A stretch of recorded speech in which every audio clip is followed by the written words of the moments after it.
এটা খেলার সময় নয়, বিবৃতির সময় নয়, ওয়াজের সময় নয়। এখন কথা হবে তরবারির ভাষায় কথা হওয়া দরকার। মুসলমানদের কথা এখন তরবারির ভাষায় হবে। আইদু লাহুম মাস্তাতাতুম মিন কুওয়া ওয়া মিন রিবাতিল খাইল তুরহিবুনা বিহি আদুওয়াল্লাহি ওয়া আদুওয়াকুম। সরকার স্পষ্ট ভাষায় বলতেছি, হাসিনা সরকার এখন নাই। স্পষ্ট ভাষায় ইসকনকে যদি নিষিদ্ধ করা না হয়, হ্যালো সরকার, এই মিডিয়ার মাধ্যমে আপনাদেরকে বলতেছি, অবজ্ঞা করার সুযোগ নাই। রাজনৈতিক খেলা খেলার সময় নাই, কামকার্ডের সময় নাই। ইসকনকে যদি বাংলার জমিনে আগামী 2-1 দিনের মধ্যে নিষিদ্ধ না করা হয়, ইসকন আমাদের একটাকে ফেলছে, আমরাও টার্গেট করে এদের একটাকে ফেলবো। কথা একেবারে ক্লিয়ার সাফ। আমরা এগুলো ভয় করি না, পরোয়া করি না। আঙ্কেল বলেছেন দীর্ঘ প্রায় 3 বছর আপনাদের এলাকার সন্তান ওলামায়ে কেরামের এখন অস্ত্র হাতে নেওয়ার সময় অস্ত্র ওপেন বইলা। এজন্য রফিকুল ইসলাম মাদানীকে জেলে নেই, জঙ্গি বলে, এগুলো দেখার টাইম নেই আমাদের এখন সময় হয়েছে। হে মুসলিম উম্মার যুবকেরা, তোমাদেরকে আমরা ডাক দিচ্ছি, 10টা ইসকনের রয়ের দালালকে না মাইরা আমরা মরবো না ইনশাআল্লাহ। এক একজন পারবে না যুবক, 10-20টা ইসকন এবং রয়ের দালালদেরকে বাংলার জমিনে সাইজ না করে আমরা শাহাদাতের পেয়ালা ইনশাআল্লাহ নিব না ইনশাআল্লাহ। এই ভলান্টিয়ার গিরির দরকার নাই। যে যেভাবে দাঁড়ায় আছেন মঞ্চেও দয়া করে প্লিজ, আমি অসুস্থ মানুষ তবুও আসছি আপনাদের। আমি এখানে যখন নামি গাড়ি থেকে আমার বমি চলে আসতেছিল, আমার মাথা ঘোরায়া, আমার পিঠে প্রচণ্ড ব্যথা, এরপরেও আমি আসছি। ঠিক আছে, আমি 4-5 দিন প্রোগ্রাম করতে পারি না, আমি 5 দিন মাহফিলে যেতে পারি নাই। অতএব দয়া করে আপনারা হই হুল্লোড় করবেন না। আমাদের এখন মাহফিলে থাকার কথা না, কথা ছিল তরবারি বা চাপাতি নিয়া সাইফুল ইসলাম ভাইকে যেভাবে ইসকন মারছে, ইসকনের ওই পান্ডাগুলোকে ওইভাবে কুপানো গিয়া মাহফিলে থাকা আমাদের জন্য এখন যথেষ্ট না। এই মাহফিল ফেলাইয়া মুসলমানদের এখন অস্ত্র হাতে নিতে হবে। সময় এসে গেছে গা, এটা আমরা বুঝতেছি না। সময় চলে যাচ্ছে কিন্তু আমরা এটা বুঝতেছি না। আমরা মনে করতেছি গতানুগতিক জিন্দিগি আর কি বলে রাজনীতি, এটা সেটা, আমি কিভাবে ক্ষমতায় যেতে পারবো, আমি কিভাবে ভালো অবস্থান তৈরি করতে পারবো। আপনারা হিসাব নিকাশ একটু পরে করবেন। আপনারা হিসাব নিকাশ এখন নড়াচড়াও করবেন না। এই একেবারে এখন না, পরে কাজগুলো পরে করবেন আপনারা। এখন না, এখন শেষ, নাহলে আমি আরেকটু পরে কথা শুরু করি, নাহলে আরো পরে কথা শুরু করব। এখন আমাদের মুসলিম উম্মার যেই কাজটা সবচেয়ে জরুরি, সেটা হলো ইসকন এবং হিন্দুত্ববাদ কি সেটা বুঝা এবং সেই অনুযায়ী নিজেদেরকে প্রতিরক্ষা ব্যবস্থা তৈরি করা। কোন সংগঠন যখন ঘোষণা দিয়ে মুসলিমদেরকে হত্যা করা শুরু করছে, আমি সত্যি কথা, আমি এতক্ষণ ওই যে সূরাতুল বারাআত আপনারা জানেন কিনা, সূরাতুল বারাআতুম মিনাল্লাহি ওয়া রাসূলিহি, এই সূরা যখন নাজিল হয়, প্রত্যেক সূরার শুরুতে কিন্তু বিসমিল্লাহ আছে। কি আছে? কোরআনের প্রত্যেক সূরার শুরুতে কি আছে? বিসমিল্লাহ আছে। কিন্তু সূরাতুল বারাআতের শুরুতে বিসমিল্লাহ নাই। জিবরাইল আমিনকে আল্লাহ পাক যখন এই সূরা দিয়ে পাঠাইছেন, তখন বিসমিল্লাহ ছাড়া। কেন? তখন আল্লাহ পাক দয়ালু ছিলেন না, তিনি বিসমিল্লাহটা ছেড়ে দিয়েছেন। বিসমিল্লাহ ছাড়া মুশরিকদেরকে কোপানোর কথা ওই সূরার মধ্যে বলেছেন। মুশরিকরা যখন মুসলমানদের উপর আক্রমণ করবে, ওই সূরার প্রত্যেকটা আয়াতের পরপরই তোমরা মুশরিকদেরকে ধরো, যেখানে পাও তাদেরকে শাস্তি দাও। কারণ আল্লাহ জানতেন, আল্লাহ পাক কোরআনের মধ্যে বিভিন্ন আয়াতে বলে দিয়েছেন, লাতাজিদান্না আশাদ্দান নাস আদাওয়াতাল লিল্লাযিনা আমানুল ইয়াহুদা ওয়াল্লাযিনা আশরাকু, তোমরা মুসলিমদের সবচাইতে কঠিন শত্রুতা হিসাবে পাবে ইহুদি এবং মুশরিকদের। আমরা কি দেখতেছি? আজকে ইসরায়েলে মুসলমানদেরকে মারতেছে, ইসরায়েলে ছোট ছোট বাচ্চাদেরকে হত্যা করতেছে ইহুদিরা। আর এই গুজরাটের কসাই নরেন্দ্র মোদী এবং তার বিজেপি এবং আরএসএস এবং বাংলাদেশে আরএসএস এর রয়ের মদতপুষ্ট ইসকন এখন গুজরাট এবং আসামের মতো, কাশ্মীরের মতো আমাদের মুসলিমদেরকে চট্টগ্রামে জবাই করতেছে, জবাই। এটা ঠিক বলারও সময় নাই, সোজা কথা বলি আপনাদেরকে। আমি এজন্য খুতবা ছেড়ে দিতে চাচ্ছিলাম, আজকে আসতাম না প্রোগ্রামে। আসছি শুধু এই কারণে, উম্মাত কোন রাজনৈতিক দ্বিধাভক্তির সময় নাই। কিসের বিএনপি, জামাত, অমুক দল, হেফাজত, তমুক দল, সকল রাজনীতি বন্ধ। মুসলমান এখন ঐক্যবদ্ধ হওয়ার সময়। যে কোনো মুহূর্তে এই হিন্দুত্ববাদী ভারত আমাদের উপর আক্রমণ করে বসবে। এই মুসলমানরা বুঝতেছেই না, তথাকথিত রাজনীতির নামে, তথাকথিত বিবৃতির নামে শুরু করছে বিভিন্ন ধরনের খেলা। রাষ্ট্রের নিয়ন্ত্রণ যারা নিছে কিংবা যারাই বসে, এরা আসলে রাষ্ট্রের চিন্তা করে না, দরদি না। এরা ইসলামের প্রতি ভালোবাসা এদের অন্তরে নাই, এদের বুঝার গভীরতাও নাই। যদি বুঝার গভীরতা থাকতো, এরা বুঝার চেষ্টা করত। বাংলাদেশে হিন্দুত্ববাদী ইসকন একজন অ্যাডভোকেটকে, সরকারি অ্যাডভোকেট, নর্মাল অ্যাডভোকেট নয়, পিপি, তাকে আদালত চত্বরে দিনে দুপুরে কুপিয়ে হত্যা করা। আপনি কি কল্পনা করতে পারেন? আপনার আমার নিরাপত্তা কোথায়? আমি চ্যালেঞ্জ করে বললাম, ঠিক বলার দরকার নাই। আগামীকালকে আল্লাহ না করুক চট্টগ্রামে লালখান বাজারের সারা বাংলাদেশের অন্যতম একজন লোক, আমাদের উম্মাদরদি প্রিয় রাহবার শেখ হারুন ইজহারকে যদি ইসকন কুপায় মেরে ফেলে, কি করবেন আপনি? এরপরের দিন রফিকুল ইসলাম মাদানীকে যদি কুপায় হত্যা করে, এরা সশস্ত্রভাবে ছোট্ট ছোট্ট বাচ্চাদেরকে ট্রেনিং দিচ্ছে। এই চিন্ময় কুমার প্রভু নামের স্বামী, এই যে যেটাকে ধরছে, এই বদমাশ সরাসরি ওপেন লক্ষ লক্ষ জনতার সামনে ছোট ছোট বাচ্চাদেরকে পর্যন্ত মুসলিমদের বিরুদ্ধে লেলাইয়া দিচ্ছে। সে তার বক্তব্যের মধ্যে বলতেছে হিন্দুত্ববাদীদেরকে তৈরি হও, হিন্দুত্ববাদী মহিলাদেরকে বলতেছে সন্তান জন্ম দেওয়ার জন্য। এটা রাজনীতির সময় নয়। আব্দুল সালাম পিন্টু সাহেবের সাথে কারাগারে ছিলাম, আপনাদের এই এলাকার সন্তান। আলহামদুলিল্লাহ, আমি তার মধ্যে যে আচরণ পেয়েছি, আমি 3 বছর ছিলাম আঙ্কেলের সাথে, উনি তো 17-18 বছর, সেই 7 থেকে। তো যেই মাধুর্যতা পেয়েছি তার মধ্যে, আল্লাহ পাক তার মুক্তিকে ত্বরান্বিত করুক, দ্রুত তিনি মুক্ত হোক। তার মধ্যে যে ভদ্রতা, আমাকে চাচা ডাকতো, সার্বক্ষণিক আমি একসাথে থাকতাম আমরা, চাচা ভাতিজা। আমি মাঝে মাঝে মনটা খুব খারাপ হয়ে যেত গা চাচার। ওই আপনার ঈদের দিন এই ব্যক্তিটাকে খাবার পর্যন্ত দেয় নাই, পরিবারের সাথে সাক্ষাৎ করতে দেয় নাই, তো কান্নাকাটি করতো। আমি দইরা বুঝাইয়া রুম থেকে নিয়ে আমার রুমে, আমার আম্মা খাবার পাঠাইছিল, ওইটা ঢুকতে দিছে, ওইটা খাওয়াইতাম, বসাইতাম এক প্লেটে, সান্ত্বনা দিতাম যে দেখেন আল্লাহ হাসিনারা এমন ধরা ধরবে যে আপনি চাচা কি ধরবো, সব তো শেষ। মানে হতাশ হয়ে যাইতেন, এত বছর হয়ে গেছে। তো আমি বলতাম চাচা হতাশ হইেন না, দেখবেন এমন ধরা ধরবে আমরা কল্পনাও করতে পারি না, আল্লাহ কারে দিয়া ধরবে, সুবহানাল্লাহ। এটা আমি বলতাম, চাচা আসলে আপনাদের সাথে গল্প করবে, আমি এইভাবে বলতাম যে এমন ধরা ধরবে আপনি কল্পনাও করতে পারবেন না। অতএব আল্লাহ পাক হাসিনাকে ধরেছে। এখন হাসিনার প্রেতাত্মারা নতুন করে ইসকনের মাথায় বর দিয়ে, এই যুব সমাজ, এই যুবক ভাইরা, ভলান্টিয়ারগিরির দরকার নাই প্লিজ, বুঝতেছেন না। আমি খুতবা বাদ দিতে চাইছিলাম, আমাদের এখন বক্তব্যের সময় নাই, এই গতানুগতিক এই তথাকথিত ওয়াজ মাহফিলের সময় না।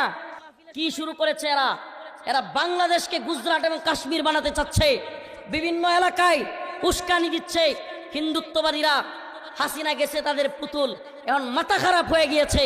এখন যেমনে মন চায় তেমনে, একবার থ্রেট দেয় চট্টগ্রাম দখল করে নিবে, একবার থ্রেট দেয় বাংলাদেশ দখল করে নিবে, একবার থ্রেট দেয় বাংলাদেশে তারা হাঙ্গামা সৃষ্টি করবে, বিভিন্ন ধরনের থ্রেট দিচ্ছে। ও মুসলিম উম্মাহ, এগুলো কোরআনের কথা বলতেছি, কোরআনের কথা। যে আয়াত কারিমা তিলাওয়াত করেছি, আল্লাহ পাক বলেছেন লাতাজিদান্না শাদ্দান নাস আদাওয়াতাল লিল্লাযিনা আমানুল ইয়াহুদ ওয়াল্লাযিনা আশরাকু। তোমরা মুমিনদের, এই ভাই শুনেন আমার কথা, শুনেন। আপনারা একজন আরেকজনকে কিছু বলবেন না। আমি বলছি ভলান্টিয়ারগিরির দরকার নাই, তারপরও মাতবুরি করতেছেন কেন? এত মাতবুরি দরকারটা কি? আমি বলছি ভলান্টিয়ারগিরিরও দরকার নাই। কেউ কাউকে বসতেও বলবেন না, উঠতেও বলবেন না, একেবারে দয়া করে চুপ থাকেন। আমি না মাইক ছেড়ে দিয়ে চলে যাবো, বুঝতেছেন? এটা আবেগ থেকে, অন্তর থেকে কথাগুলো আসতেছে বলে আমি বমি পর্যায়ে চলে আসছিলাম, মাথা ঘুরে পড়ে যাই।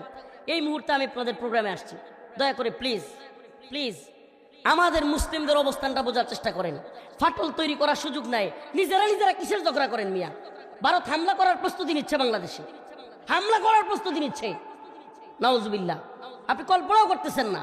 আপনি মনে করতেছেন গতানুগতিক চিন্তা, কালকে তো খাবো, কালকে গরুটা নিয়ে হাল চাষ করবো, পরের দিন পোলাডারে নিয়ে চাকরিতে যাব, পোলাডারে একটা বিয়ে করাবো, মেয়েরে বিয়ে দিব। না, এত সহজ না। যদি অচেতন থাকেন, কাশ্মীরের মতো, মায়ানমারের মতো অবস্থা হবে মুসলিমদের। কথা দিলাম, কথা বললাম, মনে করতেছেন না এই অবস্থা হবে না আমাদের। হুজুর আমরা সব জানি। কিচ্ছু জানেন না, কিচ্ছু জানেন না। এদেশ নিয়ে কত বড় গভীর ষড়যন্ত্র হচ্ছে। আমাদেরকে এর জন্য তৈরি থাকতে হবে মুসলমান। আল্লাহর জন্য, দ্বীনের জন্য, শাহাদাতের পেয়ালা পানের জন্য তৈরি থাকতে হবে। রাজি আছেন ইনশাআল্লাহ? কিসের জন্য? কিসের জন্য? শহীদ কারা? আজকের ওয়াজ হবে সব এগুলো। শহীদ কারা? সুবহানাল্লাহ। এইভাবে মরলে হাদিসের মধ্যে আসছে সাকরাতুল মাউত, কি কষ্টের, এমন কষ্টের যে একটা ছাগল আছে না, ছাগলকে দইরা জীবন্ত অবস্থায় টাইনা ছিঁড়ে ফেললে যেমন কষ্ট হয়, সাকরাতুল মাউত তার চেয়েও কষ্টকর। অথচ শহীদ যে হবে, তার মৃত্যু একটা পিঁপড়া কামড় দিলে যেমন কষ্ট, তার চাইতেও কম কষ্ট। সুবহানাল্লাহ কয় না? তাহলে আমাদের ভাই সাইফুল ইসলাম আলিফ, সে কি হয়েছে?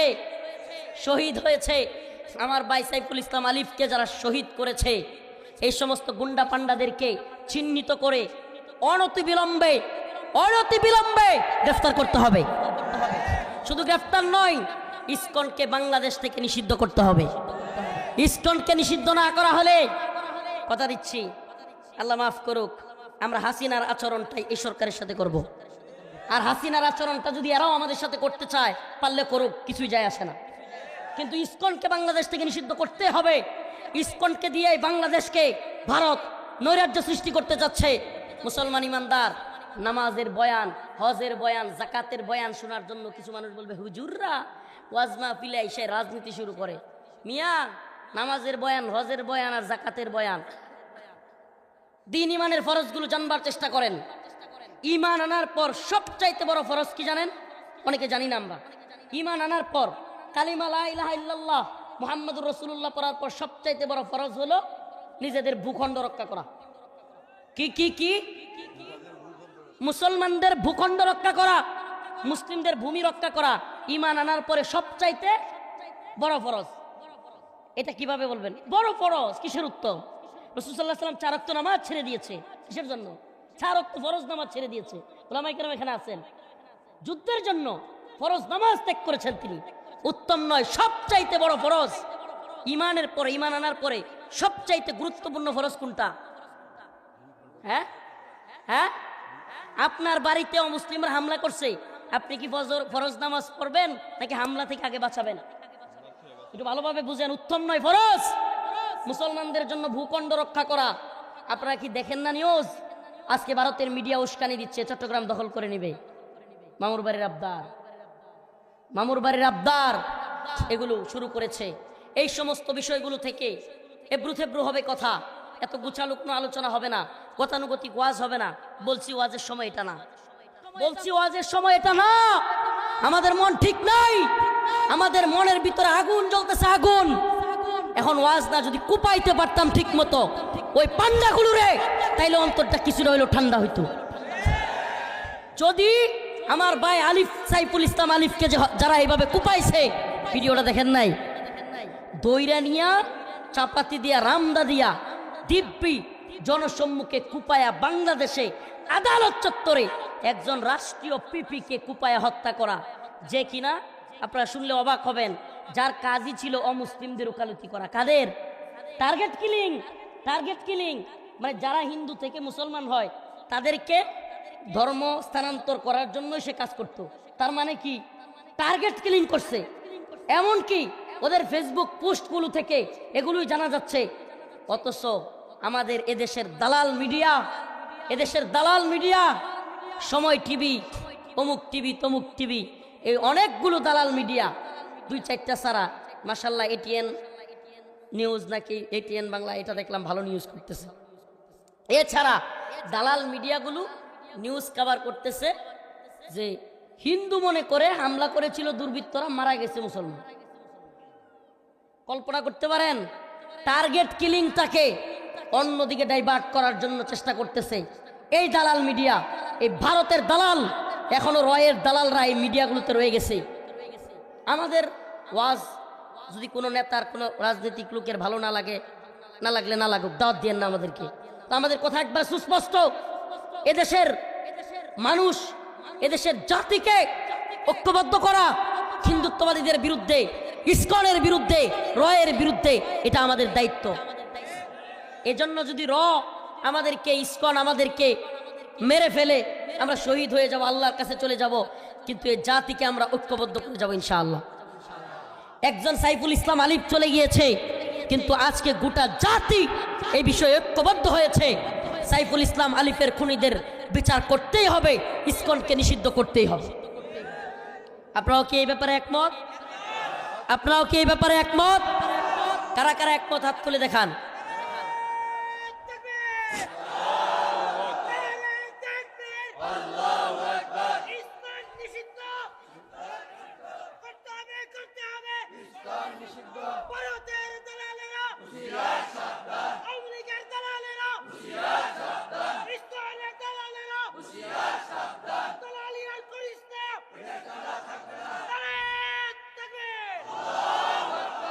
আমাদের বক্তব্য একদম স্পষ্ট।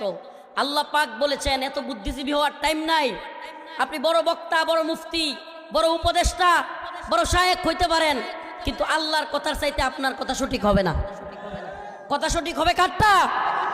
আল্লাহ বলেছেন, ওয়ালান তারদা আনকাল ইয়াহুদ ওয়ালান নাসারা হাত্তা তাত্তাবিআ মিল্লাতাহুম। ইহুদি, খ্রিস্টান, মুশরিকরা কখনো তোমাদের বন্ধু হবে না। এরা কখনো তোমাদের প্রতি রাজি খুশি হবে না। আল্লাহ বলেছেন, লাতাজিদান্না, আলেমরা এখানে আছেন, লাতাজিদান্না, অবশ্যই অবশ্যই তোমরা পাবে, আশাদ্দান নাস, মানুষদের থেকে, আদাওয়াতাল লিল্লাযিনা আমানু, মুমিনদের শত্রু হিসেবে। পার্ট টু পার্ট বলতেছি, আল ইয়াহুদ ওয়াল্লাযিনা আশরাকু, ইহুদি এবং মুশরিকদেরকে আপনি দেখেন, আল্লাহ পাক সেই 1500 বছর আগে প্রায় রাসূল সাল্লাল্লাহু আলাইহি সাল্লামের কাছে পাঠাইছেন। অথচ এখন দেখেন গোটা পৃথিবীতে মুসলিমদের সবচেয়ে বড় শত্রুতা কারা করতেছে? একটা ইহুদি। ইসরায়েলে কারা মারতেছে মুসলমানদের? ইহুদি। আর একটা কাশ্মীর কারা মারতেছে? মুশরিকরা, হিন্দুত্ববাদীরা। তা আমাদের কাছে, আপনাদের কাছে উদাত্ত আহ্বান, হে মুসলিম ভাই, দিন বুঝার চেষ্টা করো, দিন বুঝার চেষ্টা করো। প্রিয় ভাইয়েরা আমার, বন্ধুরা আমার, আসুন আমরা ঐক্যবদ্ধ হই। মুসলিম যুবকদেরকে বলবো, প্রিয় যুবক ভাইরা, আশপাশ দেখবার সময় নাই, বুড়ি থাকবে না, মুসলিম যুবকদের বুড়ি থাকবে না। মুসলিম যুবকরা যে কোনো সময় ডাক দিলে, আপনি কল্পনা করতে পারবেন, আপনাকে যদি ডাক দিলে পাওয়া না যায় দিনের জন্য। গত কয়েকদিন আগে এই ইসকন আমার দেশের সেনাবাহিনীর উপর হামলা করছে, শুনেন নাই? এই ইসকন এদেশের পুলিশ সদস্যদের উপর হামলা করেছে। তাদের একজন নেতা নিহত হওয়ার কথা বলে তাদেরকে আটকাইছে, প্রিজন ভ্যান আটকায়া সেখানে থ্রেট দিছে, আজকের মধ্যে শুনানি করে জামিন দিতে হবে। তো রাষ্ট্রপক্ষের পিপি বিরোধিতা করেছে, তারা গ্রুপ কিলিং করে তারা সিদ্ধান্ত নিয়েছে যে এই পিপিকে আমরা কোর্ট থেকে বেরোতে দিব না। এবং আমাদের ভাই সাইফুল ইসলাম আলিফ, আল্লাহ ভাইয়ের শাহাদাতকে কবুল করুক, বলে না, যখন তাকে হত্যা করতেছে সে চিল্লায় চিল্লায় আল্লাহ আল্লাহ বলতেছে, আল্লাহু আকবার বলতেছে। কলিজা ফেটে যাওয়ার মতো অবস্থা। আমাদের আওয়াজ চিৎকার করে নয়, আস্তে আস্তে বলতেছি। আমাদের পালস বুঝার চেষ্টা করেন। বর্তমান নতুন সরকারকে বলবো, আমাদের পালস বুঝার চেষ্টা করেন। খুব দ্রুত সময়ের মধ্যে ভারতকে তোয়াক্কা না করে ইসকনের যে সমস্ত গুন্ডারা, সন্ত্রাসীরা, এই জঙ্গিরা, আমি চাচা ডাকতাম, আবারও বলতেছি, আব্দুল সালাম পিন্টু, এই বেচারা একজন নির্দোষ মানুষ। এই বেচারাকে জঙ্গি মামলা দিয়ে দিছে, সন্ত্রাসী মামলা দিয়ে দিছে, 21 আগস্ট গ্রেনেড হামলা মামলা দিয়ে দিছে। অথচ এই ব্যক্তি কোনোভাবে এই কাজের সাথে জড়িত নয়, এই লোকটাকে ফাঁসায় দিছে। অথচ আসল জঙ্গি সন্ত্রাসী যেগুলো, এই ইসকনের পান্ডাদেরকে, এই ভারতের দালাল, প্রথম আলু, এই ভারতের দালাল, এই ডেইলি স্টার, এদেরকে পয়সা রাখতেছে। আমরা এদেরকে উপযুক্ত বিচারের আওতায় আনতে হবে বলে দিই। এই সমস্ত দালাল মিডিয়া যেগুলো আমাদের বারবার মুসলমানদের বিরুদ্ধে, আজকে কোথায় আপনাদের এই আসিফ নজরুল সাহেব বড় বিবৃতি দেখি না, এমনিতে ছোট ছোট বিষয়ে খুব কড়া হুঙ্কার বিবৃতি এদের দেখবেন। এই সুশীল বাঙ্গু সেকুলার এগুলোর দেখবেন খুব গরম গরম বক্তব্য অন্যান্য ইস্যুতে। আপনি কল্পনা করতে পারেন আজকে একটা হিন্দু মারা গেলে, হিন্দুকে এইভাবে জবাই করলে কি হইতো বাংলাদেশে? কল্পনা করতে পারেন? আমাদের মুসলিমদের আসলে চেতনাই নাই। কি যে মনে করি আমরা, এই তথাকথিত রাজনীতি যেগুলো করে এগুলোর আরো ইমান মরে গেছে, এগুলোর ইমানের অবস্থা আরো 12টা বেজে গেছে। এগুলো দলান্দ, এগুলো নেতা, আর হলো কিছু টাকা পকেটের ধান্দা, এগুলো সব দলান্দ হয়ে যাচ্ছে, প্রায় দল সর্বনাশ হয়ে যাচ্ছে। এরা ইসলামকে বুঝে না, দিনকে বুঝে না, ইমানি চেতনা জাগে না এদের। কেন জাগে না? ওই দল কি কয়, নেতা কি কয়, এটা চিন্তা করে বসে থাকে। আরে ভাই, আপনি বুঝেন না কেন? আমার একটা মুসলিম ভাইকে কুপায়া দিনে দুপুরে হত্যা করে ফেলছে। হাই হাই, আমি এখনো এখানে বসে আছি। এই জন্য আমার অন্তরের ব্যথাটা মুরব্বীদেরকে মানতেছি। আমি বুঝাইতে পারবো না আপনাদেরকে, যদি খালি একবার ডাক দেয় ইনশাআল্লাহ কাউকে আমরা পরোয়া করি না, চট্টগ্রামের দিকে রওনা হব ইনশাআল্লাহ। চট্টগ্রামে ইসকনের এই এবং এই ভারতের দালালদেরকে সাইজ করার জন্য ইনশাআল্লাহ সমস্ত যুব সমাজকে নিয়ে আমরা প্রয়োজন হলে লং মার্চ ঘোষণা করে চট্টগ্রামের দিকে রওনা হব ইনশাআল্লাহ। রাজি আছেন তো ইনশাআল্লাহ? এই শহীদের মর্যাদা বলি একটু, তাইলে দুনিয়ার খায়াসাত মিটে যাবো গা। দুনিয়ার এই তথাকথিত নেতা হওয়ার আশা, এই একটু নেতা হইয়া এলাইকে একটু ভাবসাব দেখায়া কয়েকটা টাকা কামানোর ধান্দা, আর এগুলো সব মরে যাবো গা শহীদের মর্যাদা শুনলে। সুবহানাল্লাহ। একজন শহীদ প্রথমত তার মৃত্যুটা কেমন হবে বলছি? পিঁপড়ার কামড়ের চেয়েও নরম। আবার কি? সুবহানাল্লাহ। আল্লাহ পাক বলেন, ওয়ালা তাকুলু লিমান ইউকতালু ফি সাবিলিল্লাহি আমওয়াত বাল আহইয়া ওয়ালাকিন লা তাশউরুন। আবার আল্লাহ রাব্বুল আলামিন বলেন, ওয়ালা তাকুলু লিমান ইউকতালু ফি সাবিলিল্লাহি আমওয়াত, আল্লাহর রাস্তায় জীবন দিয়েছে তোমরা তাদেরকে মৃত বলো না। সুবহানাল্লাহ। আল্লাহর রাস্তায় যে জীবন দিছে তারে কি বলিও না। এই আরেকটা কথা বলার সময় আসছে, এটা বলে দেই। এই যারা দিনে দুপুরে মুসলমানদের কুপায় হত্যা করে, এরা সন্ত্রাসী নাকি আব্দুল সালাম পিন্টু সাহেব আমার চাচা, তার ভাই মাওলানা তাজউদ্দিন, তিনি সন্ত্রাসী? সন্ত্রাসী কারা? এই র এবং ইসকনের দালালরা, এরা সন্ত্রাসী, এরা জঙ্গি। আর এই বেচারা একজন আরেকজন মাজলুম মানুষ, আপনারা অবশ্যই চিনেন, আপনাদের এলাকার সন্তান মাওলানা তাজউদ্দিন। তাজউদ্দিনই তো মাওলানা তাজউদ্দিন, মর্দে মুজাহিদ। দিনের এই মুজাহিদদেরকে দরকার এই ভারত বিরুদ্ধে এবং এই আধিপত্যবাদী শক্তির বিরুদ্ধে এরকম মর্দে মুজাহিদ হইতে হবে। এই দুনিয়া আমারে কি বলে এগুলো দেখবার টাইম আছে আমার? এই দুনিয়ার তথাকথিত সন্ত্রাসবাদীরা, এই বড় সন্ত্রাস কারা? কাশ্মীরে যারা আমাদের মুসলমানদের মারতেছে, এরা সন্ত্রাসী না? ইসরায়েলে ফিলিস্তিনে যারা আমাদের মুসলমানদেরকে মারতেছে, এরা সন্ত্রাসী না? এই জাতিসংঘ নামের ভণ্ডরা ইসরায়েলকে সন্ত্রাসী বইলা জাতিসংঘের পক্ষ থেকে ইসরায়েলকে নিষেধাজ্ঞা দিছে? দেয় নাই। এরা তো আরো বড় সন্ত্রাসী, কথা কয় না? যে আমেরিকা ইরাকে, বাগদাদে, আফগানিস্তানে মুসলমানদেরকে মাইরা মাটির সাথে মিশাইয়া দিছে, এগুলো তো আরো বড় সন্ত্রাসী। আমেরিকা, ভারত, ইসরায়েল আমগরে সন্ত্রাসী কইল না কি কইল, এটার ভয়ে কি আমগর মাথা নিচু হইব? শয়তানরা মিল্লা আমারে জঙ্গি কইলে আমি জঙ্গি নাকি আমি আল্লাহর বান্দা? আমি আল্লাহর গোলাম। অতএব হীনমন্যতা হবেন না। আমি একটা কথা বলে দিই, দিনের পক্ষে কাজ করতে গেলে ট্যাগ ট্যাগ দেওয়া, ট্যাগ, এটাকে বলে নেম কিলিং। Name killing. আপনাকে বলবে রাজাকার, আপনাকে বলবে জঙ্গি, আপনাকে বলবে এই 21শে আগস্ট গ্রেনেড হামলার আসামি, বিভিন্ন কিছু ট্যাগ দিবে। ট্যাগ ট্যাগ দিয়ে দিয়ে আপনাকে অন্যদের থেকে আলাদা করে ফেলবে। আপনারা দেখছেন কিনা, দীর্ঘদিন যাবৎ আল্লামা সাইদি রহিমাউল্লাহর পক্ষে অনেক আলেমরা কথা বলতো না, চুপ থাকতো।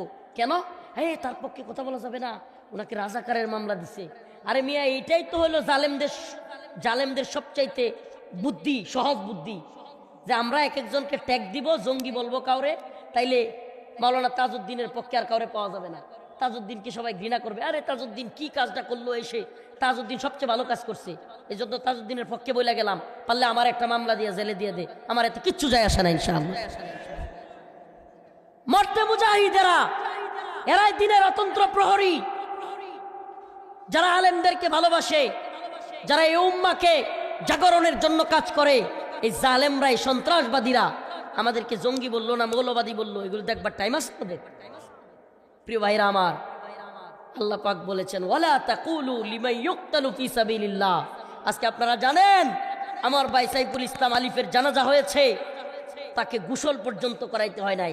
শহীদের জানাজা গোসল ছাড়া, গোসল নাই শহীদের জানাজা। কেন? কারণ আল্লাহ বলছে ওয়ালা তাকুলু, তোমরা তারা মৃত বলবাই না, সে তো মরেই নাই, তার আত্মাটাকে আমি একটা জান্নাতের সবুজ পাখির ভিতরে ঢুকাই দিছি।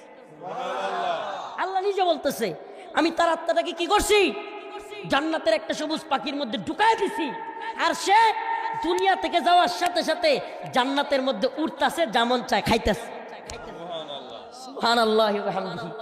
তোরা আমাদেরকে ট্যাগ দিবি, তোরা আমাদেরকে হত্যা করবি, মারবি, হামলা করবি, মামলা দিবি, এগুলোর পরোয়া আমরা করি না। বদর 313 জন মুজাহিদ, বদর গোটা পৃথিবীর অমুসলিমরা তখন এই 313 জনের বিরুদ্ধে ছিল। বদ্রি মুহাম্মদুর রাসূলুল্লাহ সাল্লাল্লাহু আলাইহি সাল্লামের দল বিজয়ী হয়েছিল। আজকেও আফগানিস্তানে গোটা পৃথিবীর Russia, Soviet union, America, Britain, France, Germany, Italy সব রাষ্ট্র মিলে আফগানে হামলা করেছিল। কিছুদিন আগেও 21 সালে লেজ গুটায় বাপ দাইকে পালাইতে বাধ্য হয়েছিল। আপনি কি মনে করেন ভারত আমাদেরকে উস্কানি দিবে? মুসলমান সিংহের জাতি, বীরের জাতি, গাল গল্প নয়, ইমানের জাগরণ নিয়ে আগায়া যাবেন। হিন্দুত্ববাদী ভারতকে ভয় পাওয়ার টাইম নাই। ভারত মুসলিমদের উপর হামলা করবে কোত্থেকে? মণিপুর, ত্রিপুরার বিশৃঙ্খলাই তো মোদি থামাইতে পারে না, মোদি বিশৃঙ্খলাই থামাইতে পারে না। এদেশের হিন্দুত্ববাদীরা, বিশেষ করে ইসকনের দালালরা, সকল হিন্দুরা না, কথাটা বুঝবার চেষ্টা করবেন। ইসকনের দালাল যেগুলো, রয়ের দালাল যেগুলো হাসিনাকে নতুন করে আনার ষড়যন্ত্রে লিপ্ত, এগুলো মনে করতেছে মোদি তা করে বাংলাদেশের ক্ষমতা দিব আর তারা বাংলাদেশ শাসন করবে। প্রিয় ভাইরা আমার, বন্ধুগণ আমার, কথাগুলো গভীর মনোযোগ দিয়ে শুনবেন। আমরা শাহাদাতের তামান্না নিয়ে যদি আগাইতে পারি, আল্লাহ রসুল বলেছেন আমার উম্মত যদি 12,000 হয়, কয় হাজার? সর্বনিম্ন 12,000 হয়, আর আমার উম্মতের এই 12,000 সৈনিকও যদি আল্লাহর উপর ভরসা রাখে, আল্লাহ বলছেন কাম মিন ফিয়াতিন কালিলাতিন গালাবাত ফিয়াতান কাসীরাতান বিইذনিল্লাহ, এই ছোট্ট দলও কারো বিরুদ্ধে পরাজিত হবে না। সুবহানাল্লাহ। কি দেখছেন আপনারা? কি দেখছেন? 313 জন বদরের সাহাবী নিরস্ত্র, কিছু অস্ত্র নিয়া কতগুলো জালেম কাফেরের বিরুদ্ধে বিজয় হয়েছে না হয় নাই? এই আফগানিস্তানের সামরিক শক্তি তালেবানের বেশি ছিল নাকি আমেরিকা রাশিয়ার বেশি ছিল? মিসাইল আমেরিকা রাশিয়ার বেশি ছিল নাকি তালেবানদের বেশি ছিল? রাশিয়ার আমেরিকার বেশি ছিল, মিসাইল বেশি ছিল, ড্রোন বেশি ছিল, কামান বেশি ছিল, বিমান বেশি ছিল, সবই তো বেশি ছিল। সৈনিক বেশি ছিল না কম ছিল? বেশি ছিল। বিজয়ী কারা হয়েছে? সুবহানাল্লাহ কয় না? কেন বিজয়ী হয়েছে? মুসলিমরা। কারণ ইমানের শক্তিতে। কিসের শক্তিতে? ইমানের শক্তিতে। আমরা তোদের ভয় পাই না, এ কথা বলার নামই হলো ইমানের তাকাজা। আমরা তোদের কি করি না? ভয় করি না। আমরা ভয় করি কাকে? আল্লাহকে। মাহফিলে আইসা উস্কানি দেওয়া নয়, মাহফিলে আইসা মুজাহিদ তৈরি করতেছি। মুজাহিদ এক একটা যুবক আগামী দিনের মর্দে মুজাহিদ হইতে হবে। ওয়াজ শুনলাম, গদবাদা জিন্দিগি পালন করলাম, এই চিন্তা থেকে বেরোয় আসতে হবে। এই উম্মার এখন মুজাহিদ দরকার, মুজাহিদ। আমি তো মনে করি বর্তমান সরকার একটা ধুম্রজালের মধ্যে আছে। যুবকদেরকে ব্যাপক হারে সশস্ত্র ট্রেনিং দেওয়ানো দরকার। এরা যেমন থ্রেট দিতেছে, ভারতের সাথে একেবারে কথা হবে তরবারির ভাষায়। এরা আমাদেরকে যে ভাষায় কথা বলবে, আমরাও সেম ভাষায় পররাষ্ট্রনীতিতে কথা বলবো। নতজানু পররাষ্ট্রনীতি নাই, ইটের জবাব পাথর দিয়ে দিতে হবে। ভারত যখন দেখবে কিরে না এত নরম না, তখন এরা হামলা করবে। কি এখন এতক্ষণ তো বললাম আল্লাহর হিম্মতের কথা, ইমানের শক্তির কথা, ভূরাজনৈতিক অবস্থান বলি। ভারত বাংলাদেশে হামলা করবে, আফগানিস্তানের মোল্লারা পাকিস্তানের ভাইয়েরা বৈশা বৈশা কি ললিপপ খাবে? ভারতকে উড়াইয়া দিবে ইনশাআল্লাহ। আমরা হিম্মত হারা হব না, আমরা কোনো দিক থেকে ভারতকে ভয় পাই না। আমার আজকের আলোচনাটা একটু নোট করেন, গুরুত্ব দেন, একটু ভালোভাবে বুঝবার চেষ্টা করেন। গতানুগতিক ওয়াজ অনেক শুনছেন, একটু গভীরভাবে দেশ, রাজনীতি, ইসলাম নিয়ে ভাববার সময় এসেছে। আপনারা যারা ঘুমন্ত আছেন, মায়ানমারেও অনেক আলেমরা আগে ভাগে এইসব কথা বলছিল। হুজুর আপনারা একটু বেশি বুঝেন, দেশটাতে অস্থিরতা তৈরি করতে চান। কিছুদিন পর পাশায় বাড়ি খায়া, পিছন দিয়া এত মোটা মোটা রড ঢুকায়া গাছের লগে ঝুলায়া পর্যন্ত মারছে, পুরায় ফেলছে। আর যে সমস্ত আলেমদেরকে ভুল বুঝছে তাদেরকে জালেমরা শহীদ করে দিছে। তো আল্লাহ না করুক, যদি আমাদের দেশে এরকম চান, আমাদেরকে আগে শহীদ করবে, পরে আমনে করে দৌড়ে দৌড়িয়া যেগুলো চেয়ারম্যান এখন এসে রোহিঙ্গা ক্যাম্পে ত্রাণের টাকা খায়। মায়ানমারের রাখাইনের চেয়ারম্যান সাহেব কি করে?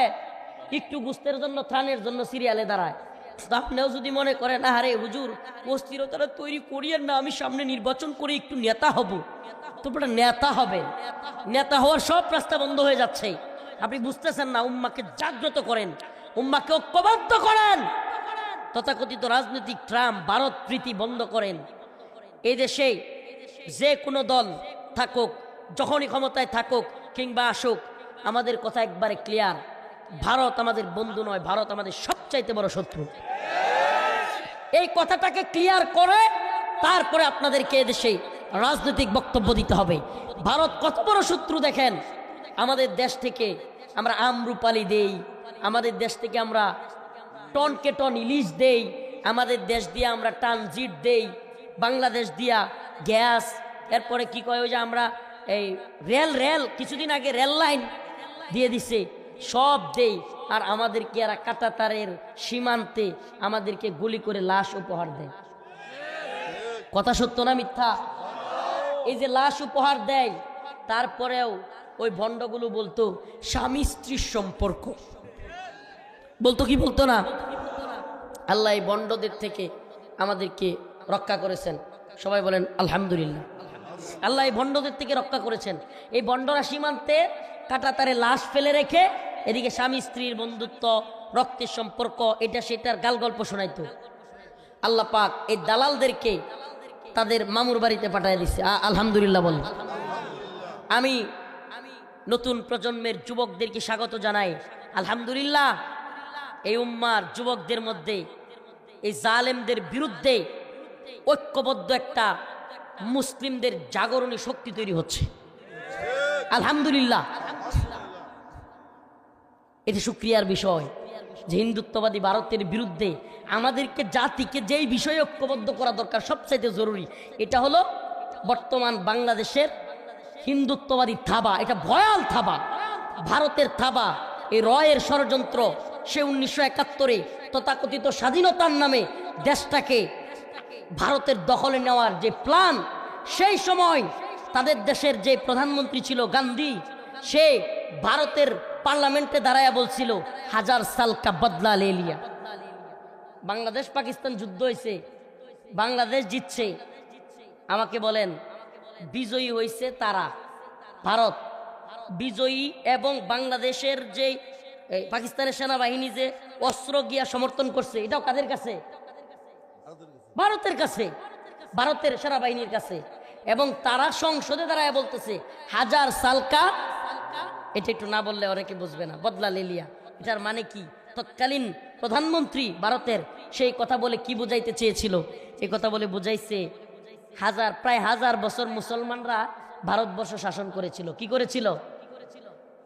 পাকিস্তান থেকে বাংলাদেশকে আলাদা কইরা ভারতের প্রধানমন্ত্রী কয় 1000 সাল কা বদলা। তার মানে বোঝা গেছে 1000 বছর তারা মুসলমানদের নিয়ন্ত্রণে ছিল, এখন তারা পাকিস্তান থেকে বদলা নিয়ে মুসলমানদের বিরুদ্ধে বদলা নিছে। অথচ আমরা কি মনে করছি? আমরা স্বাধীন। মনে কষ্ট নিয়েন না, আমি পাকিস্তানের জুলুমের পক্ষে নই। 1971-এ পাকিস্তান যে জুলুম বাংলাদেশিদের উপর করেছে এটার বিরুদ্ধে, কিন্তু ষড়যন্ত্রটা বুঝতে হবে। ভারত কি বাংলাদেশ স্বাধীন হোক সেটা চাইছিল?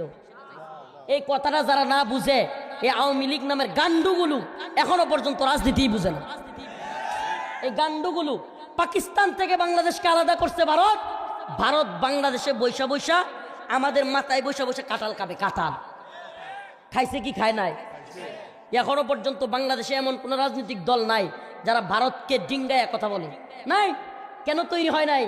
কেন ভারতে গিয়ে এখনো পর্যন্ত আমাদের দেশের রাজনৈতিক দলের নেতারা টিকলি দেয় গিয়া জি জি নমো নমো করে? কেন? কারণ সেই 71-এর পর থেকে এখন পর্যন্ত ভারতীয় আধিপত্য বাংলাদেশ থেকে বিতাড়িত হয় নাই। আল্লাহুম্মা আমিন সুম্মা আলহামদুলিল্লাহ। আলহামদুলিল্লাহ, আল্লাহ পাক 2024-এর জাগরণের মধ্য দিয়ে এই হিন্দুত্ববাদী ভারতের আধিপত্যের কিছুটা হলেও টনক মেরে গেছে। আলহামদুলিল্লাহ বলেন। আধিপত্য আরো কমবে ইনশাআল্লাহ। আমার চাচা আব্দুল সালাম পিন্টু বের হোক, আমাদের বাবর সাহেব বের হোক। আমরা বলি বাবর রে, বাবর সাহেবকে, জামান বাবর সাহেবকে তাড়াতাড়ি মুক্তি দেন। ইসকন রে শায়েস্তা করার জন্য এক লুৎফুজ্জামান বাবরই যথেষ্ট। আমার নেত্রকোনার মানুষ, এই দূরে আইসা বললাম, চাচার ভালোবাসায় অনেকগুলো কথা বললাম। ছোট ছোট মাঝে মাঝে কিছু করলে তো বলতে হয়। চাচা মন্ত্রী হওয়ার সুবাদে আমাদেরকে লকআপ দিয়ে দিত 5টা সাড়ে 5টার দিকে। চাচারা একটু রাত্রেও হাঁটতে দিত 7টার দিকে। হঠাৎ করে একটা আপেল নিয়ে এইভাবে গামছা একটার মধ্যে মোড়াইয়া, জেলখানার যে শিখ, ওই যে 14 শিখের ভিতরে দেয়সা ঠাস করে একটা আপেল নিয়ে বলতো, চাচা চাচা আপনার লেগে একটা আপেল নিয়েছি। মাঝে মাঝেই আপনার ভাই, মানে এই জন্য আমি এই এলাকায় আসার পর থেকেই এই যে চাচার ভাগিনা এদেরকে খুঁজতেছিলাম। আমি জানতাম গোপালপুর বোয়াপুর এলাকায় ওনার বাড়ি, এবং আমার সাথে তো দীর্ঘ সময় গল্প হইতো, চা খাইতাম একসাথে, খাবার খাইতাম। প্রায় 3 বছর একসাথে থাকলে বুঝে নিত। আপনি বাহিরে আপনার ভাইয়ের সাথেও এত সময় পাবেন না কারাগারে আমরা যে সময় পেয়েছি। মানে আমাদের তো কোনো কাম নাই, খাও দাও বসে বসে গল্প করো, সরকারি খাউন আর হইল গিয়া গল্প করো, তো আর হইল গিয়া কোরআন তিলাওয়াত করা, নামাজ পড়া। এই তো আমি চাচার নামাজ আমি পড়াইতাম, ইমামতি আমি করতাম, দীর্ঘদিন আমি বয়ানও করতাম। চাচা আমার মাঝে মাঝে এইভাবেই হাতে চাপ দিয়া ধরতো, ইনে ভারত বিরোধী কইেন না। আমি জেলখানাতেও ভারত বিরোধী বক্তব্য দিতাম। তো যাই হোক, তো আল্লাহ পাক তার মুক্তিকে ত্বরান্বিত করুক, বলে না আমিন। আমার আজকের আলোচ্য বিষয় কোরআনের আয়াত থেকে আপনাদেরকে একটা মেসেজ দেওয়া। ভাই, আমাদেরকে ভুল বুঝবেন না, আমাদেরকে ভুল বুঝবেন না, মনে করবেন না হুজুররা এই বুরাজনীতি বুঝে না, হুজুররা আমাদেরকে বিপদে ফেলতে চায়। এই আলেমরা আপনাদের বিপদে ফেলতে চায় নাকি? দুর্যোগে, দুর্বিপাকে, দুর্দিনে সবার আগে এই জাতির সামনে আলেমরাই সবার আগে হাজির হয়। সত্য কয়েন, এই দুর্দিনে, বন্যায় কন, দুর্যোগে কন, দুর্বিপাকে কন, আলেমরা সকল, আপনারা মিডিয়াতে অবশ্যই দেখে থাকবেন, আলেমরা জাপায়া পড়ছে কি পড়ে নাই। আমরা আপনাদের দুর্দিনে পাশে দাঁড়াতে চাই। আমরা আপনাদেরকে সতর্ক কেন করি? ও ভাই, সবাই নামাজের বয়ান করবে না, সবাই জাকাতের, হজের, কোরবানির মাসলা মাসাইলের বয়ান করবে না। কিছু মানুষকে ইসলাম, রাষ্ট্র রাজনীতি এবং পৃথিবীর বর্তমান অবস্থা নিয়ে, এবং বিশেষ করে এই উম্মাকে বিভিন্ন ষড়যন্ত্রের ব্যাপারে সজাগ করতে হবে। আমরা আপনাদেরকে সজাগ করি।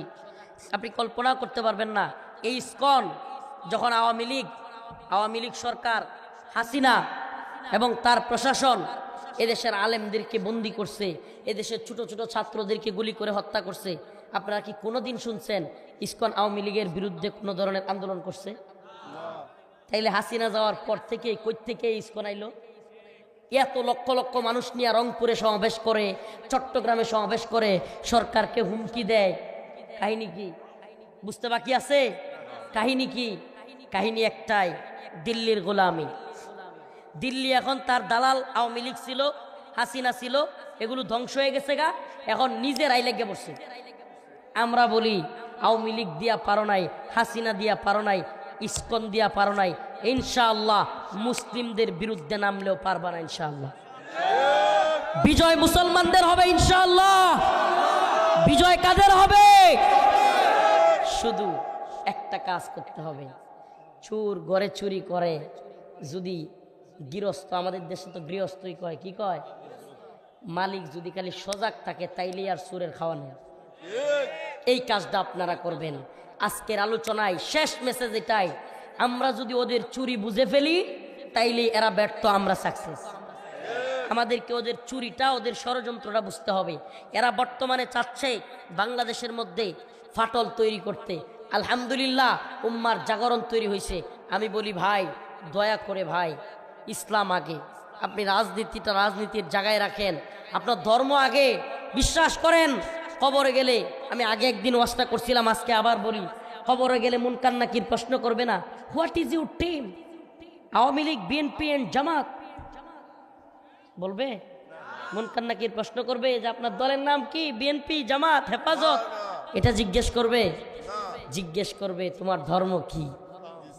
তাইলে আমার পরিচয়, প্রথম পরিচয় আমি মুসলমান, আমি মুসলমান। এটা কি? আমার পরিচয়। এবং এটাই কবরে কাজে লাগবে ভাই। আগামীকালকে আপনি মারা যাইতে পারেন, আমি মারা যাইতে পারি।